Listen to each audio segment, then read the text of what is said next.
Hey everyone, Joshua Kirk here with you once again, and now it's time for episode 290 of Album of the Day, in which for today's album review, I'm going to be looking at an indie rock singer and songwriter who's been at it for, who's been at this whole thing since the mid-2010s, and is currently based in Philly. Her real name is Michelle Zauner, but she is better known under the name Japanese Breakfast, which is the name of her indie rock and pop project that she's been the front woman of for the last 5 or so years.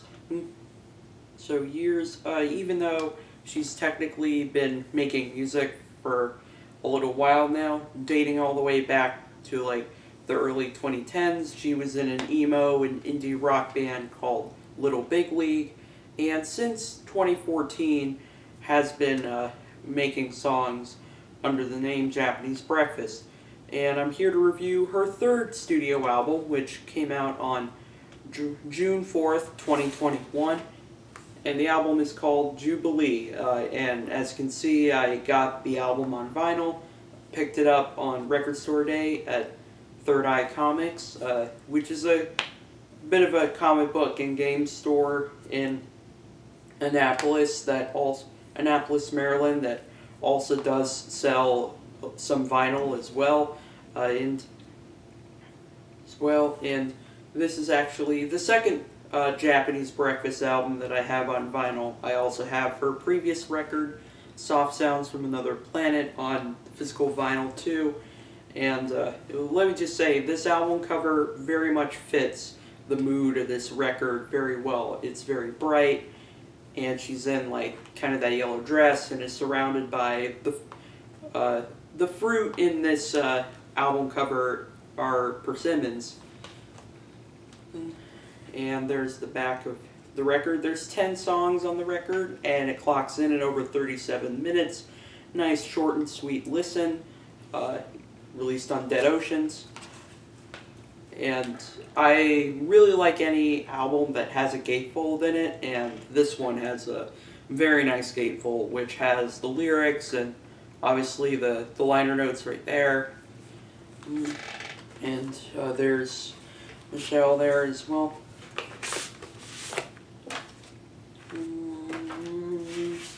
And very cool vinyl color you're about to see. It's like this see-through yellow, a bit of splatter on there. And there's side A and side B.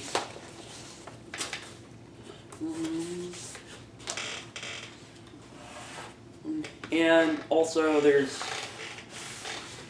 also a download card in here, which, you know, I don't really use the download cards anymore because I mostly listen to my music through streaming, and in the age of streaming, I do think, yeah, that the download card has, you know, kind of, that you may disagree with me, but yeah, the download cards become a little pointless to me. Just my opinion anyway. And that's the vinyl packaging for Jubilee, the new record from Japanese Breakfast. Now, even though this is my first formal review of a Japanese Breakfast project, I've been a fan of Japanese Breakfast, honestly, since like late 2018, even though I know her last record came out in 2017, and that was Soft Sounds from Another Planet. That was really the record that got me into her stuff. And I will say, that was an amazing record. Just incredible songwriting on there, very beautiful, very dreamy. And if you're not familiar with Japanese Breakfast, you'll notice that on her first couple of records, she definitely leaned into kind of that 90s inspired blend of indie rock and shoegaze and some dream pop as well. And the lyrics were often very melancholy and candid, and focused a lot on grief, because you may not know this about her, that about her unless you've been a fan for a while, but she's been very upfront about grief, about her mother's death from pancreatic cancer, and how that grief has sort of impacted her throughout her life. And if you want to hear a little more detail into that whole experience, as well as her very complicated relationship with her mother, check out her new memoir, Crying in H Mart, which came out in 2021.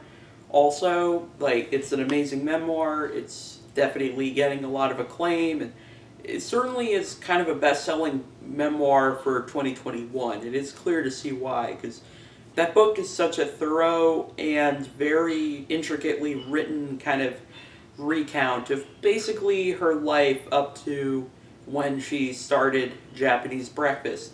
But for this album, she's taken a complete left turn, both thematically and sonically. Sonically, this is definitely her poppiest record yet, delving more into chamber pop as well as some 80s inspired synth pop. Even sophistopop comes up every once in a while. I mean, there are cuts here and there that definitely still have kind of that indie rock sound. In Hell is probably the closest you'll find to something that even sounds remotely like her older stuff. And thematically, this is the first time we've seen a project under the Japanese Breakfast name that isn't about grief, but rather joy and kind of the complexities of, being happy and, grateful for all that life has to offer. So really, this is definitely the most ambitious album from Michelle Zauner, and I will say it pans out incredibly well in an album that I had very high expectations for this one because I loved her last one so much, and thankfully she did not disappoint. This is easily one of my favorite albums of the year, and definitely so thus far my favorite Japanese Breakfast project.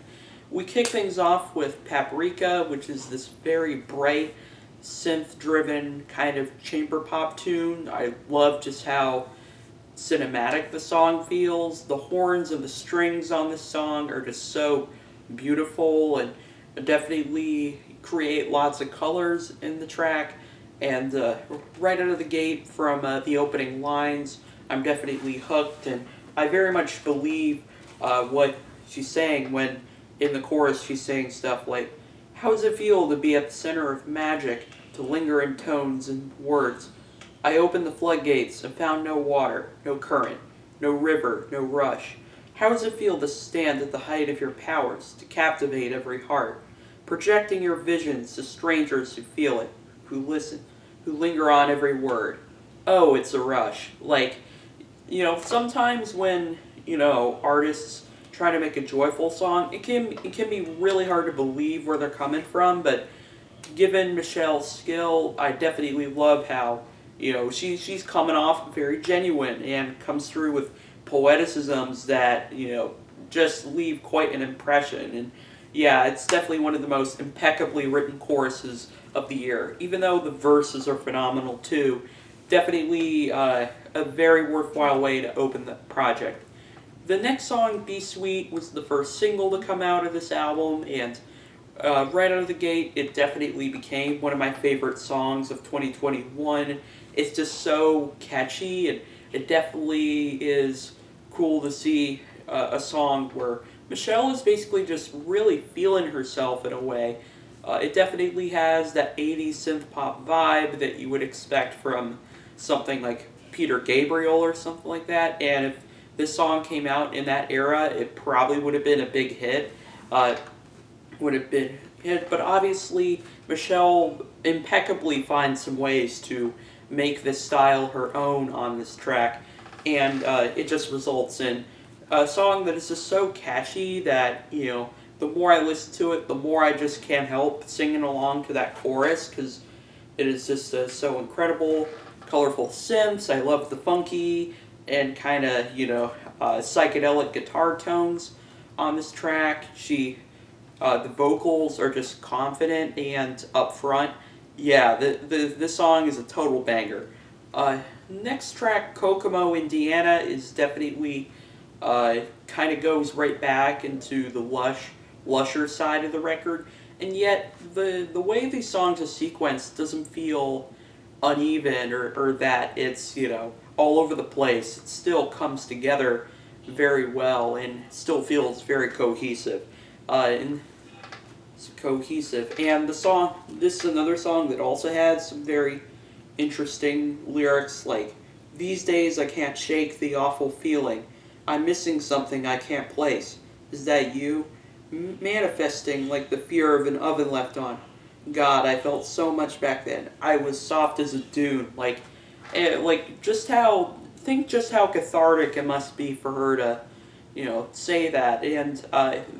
And lyrics like this are kind of proof that the album is not completely devoid of, introspection or kind of reflection on past experiences. It's just this time around she's really, learned to, be more grateful and, be a little more optimistic for the future.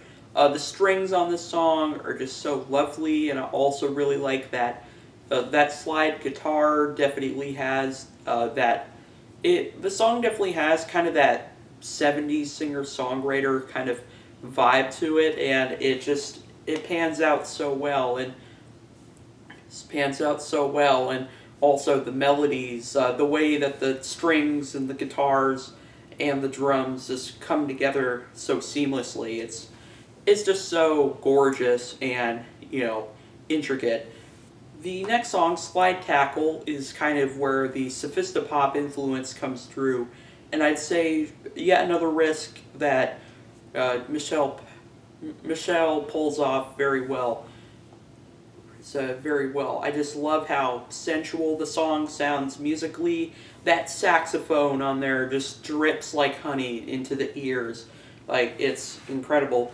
And so it's incredible. And and on this song, Michelle is talking about her desire to just do a little better, and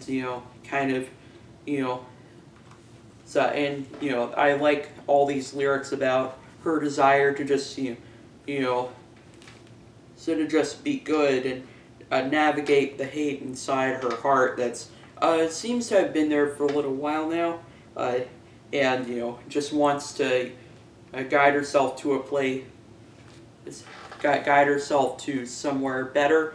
And I also really like how in the chorus she says, that she's obsessing in the dark, which on paper may sound like she's being melancholy, but in reality she's actually, obsessing over her joy, and actually, has this feeling of resilience that pretty much is taking her over at this point. I really like the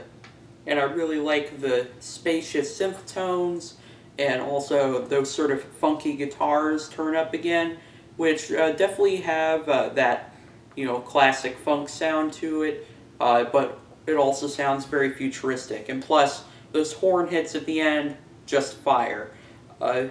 The next track, Posing in Bondage, actually sees a bit of a darker instrumental direction come through. I mean, it almost has a Chelsea Wolfe kind of vibe, where it's like, it's so beautiful and spacious, but then it also just has this kind of growling sort of intensity to it. She actually goes a bit goth on this song lyrically, and I think it just works so well considering the themes and the lyrics, sort of using these posing in bondage and proximity metaphors to describe her desire to feel more connected to other people and their people in her life. And so overall, definitely very solid track, and I do think the synths and do think all the little synth tones create a very intoxicating atmosphere. My only complaint about this track, though, is that the pitch-shifted vocals that come up in the chorus don't quite complement everything else happening all that well. And, of course, this is completely normal for someone who takes a risk on their album to run into a little bit of a, to kind of run into a little bit of a wall with the ideas sometimes. But still, just like the song is beautiful, and I do think the ending of the track and just the groove and also those like synth tones are just like they're I can't really explain it. They sound so cool. Probably my least favorite track on the record, though, comes in the form of Sit, which is kind of the centerpiece of the record in a way. And usually when you think of centerpieces, they're supposed to be kind of a big highlight or statement. Well, this song is kind of the one track where I think the more spacious elements and the more kind of distorted, I guess, noisier elements do kind of, clash together and don't really complement one another. So I'm kind of in a similar position to like Anthony Fantano also mentioned this as his least favorite track, and I would have to agree. It's definitely one of the more flawed cuts on the record. I mean, it's not a terrible song by any means, and I do think lyrically it has stuff in there that I think is really genuine and very like cool, but it's just that production-wise, it just feels very clunky. Thankfully, though, the Jubilee album does end on a very strong note with the last few songs. Savage Good Boy was another great single from the record, and definitely yet another song that, like, right when I heard it, and, I heard those chipmunk vocals and just that bouncy, like, joyous pop instrumental, I am like, yes. This is exactly what I want a joyful Japanese breakfast album to sound like. And the pitch-shifted vocals actually really add a sense of character to the song, considering there's a lot of references in there to bending gender roles in a way, and I think it's very clever how it kind of has all these interesting turns of phrase to it, and also I love the jaunty acoustic guitars, the bright synth tones, the piano sounds very quaint. It's definitely every bit as quaint as like the music video for the song as well, which is kind of, I guess, which is kind of poking fun a little bit at which seems to be poking fun at stereotypes about women and like rich people and stuff like that, and also that guitar shredding at the end I think is just an absolute perfect way to end the song, and it definitely though it doesn't sound like everything else in the song, I think it's a really cool kind of climax for this track, making it feel very triumphant in spite of its pretty short runtime. The next song, In Hell, was one that I mentioned as, if you want something that sounds more like early Japanese breakfast, this is maybe the closest you're going to get to that on this album. But yet it doesn't feel like, just, but it doesn't feel like it's going backwards. It still feels like a progression. It still has sort of more of that full realization and lusher arrangements that define this record. And this is kind of the song where, we kind of start a bit of an introspective final leg for the record. And even though she definitely seems to be making references to, her mother on here, she also is saying stuff like, "There's nothing left to fear." At least there's that. And this song is sort of about how, in order to really fully embrace her deepest feelings of joy and happiness, she kind of has to separate herself from her mother from time to time. Hence the very clever turn of phrase in the chorus of "Hell is finding something to love, and I can't have you." And I just love how confident she sounds on here once again. And then we have a bit of a sequel to this song with Tactics, which has these very lovely strings that open the song just on such a high note. Uh, and majority of the instrumentation is actually just those strings. I mean, there is some electric piano and a rhythm section, but just like, I love how the strings really drive the song. Are arguably some of the best use of strings on this entire LP. And there's really only a few songs with strings on this album, and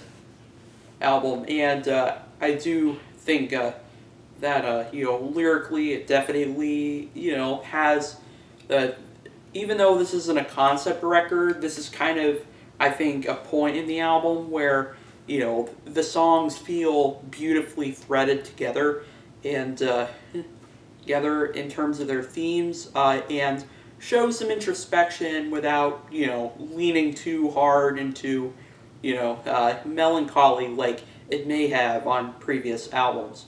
Then the thing closes with Posing for Cars, which is a pretty triumphant and exciting finish to the record, I must say. I think lyrically it definitely is. It's one of those songs where you really kind of have to listen and like crank up the volume a little bit to really like hear or understand what she's saying. But I love the way she finishes the song by saying, "How could you ever conceive this adolescent heart skipping beats when all your love it grows full and firm beneath, without a festered thought, without an emerald want, just a single slow desire fermenting." And not to mention that the singing and the lyrics actually end like 2 minutes into the song. But for the second half of the track, we have this very cool instrumental kind of passage to close out the record. You have these very lush mellotrons and drums, and then we go into this guitar solo that actually lasts for the last couple of minutes of the song, which is just a very satisfying way to end this record. Like, this album is basically just like a big ball of light that for this once, that by the time it gets to this song and to that solo, it just explodes at the end. And I heard in interviews she actually said that this guitar breakdown was inspired partly by a Wilco song called At Least That's What She Said, which similarly to this song, for the first 2 minutes is like kind of quiet and you really have to listen. It definitely has some interesting. It doesn't really have a lot to say, but ultimately, but then it ends with this instrumental freak out that ultimately communicates kind of the feelings being embodied in those lyrics. And I would say that is definitely a really cool source of inspiration, and I would say this song even rivals the Wilco song in terms of impact. It's just I love me epic, bombastic finishes to records, and it kind of seems to be a running theme with some of these like big indie albums in the last couple of years. Phoebe Bridgers did that with I Know the End, and now we have Japanese Breakfast doing a similar thing with Posing for Cars, and I'm totally all for it, because this song is amazing, and this whole album is amazing too. I definitely had expectations for this one. It was totally one of my most anticipated albums of 2021, and I'm just so glad that it ended up being one of my favorites of the year, and that Michelle Zauner seems to be having a pretty bright future right now, which I definitely think is refreshing, considering she's been through a lot, and she's just ready to move on, and move on. And I also find it refreshing to find that one of the most celebrated indie albums of 2021 is like a very joyful, euphoric record, because normally with big breakout indie albums, we're expected to be, sad when we listen to them. It's cool to see her, like, decide to, not make an album about sadness, or any of that stuff. And she's totally someone to root for this year. And not only does she have this record along with a memoir, but also she's, coming soon is like she wrote a video game score for Sable, which I'm very curious how that pans out. And yeah, I'm totally going to give Jubilee a 9 out of 10. This is such an amazing record that a lot of you watching this have probably already heard the record, but if you haven't, do yourself a favor. Check this out. And, I definitely think you're probably going to dig this if you want some really good vibes from an indie record this year. And that's my review of Jubilee, the new record from Japanese Breakfast. I'll see you for episode 291.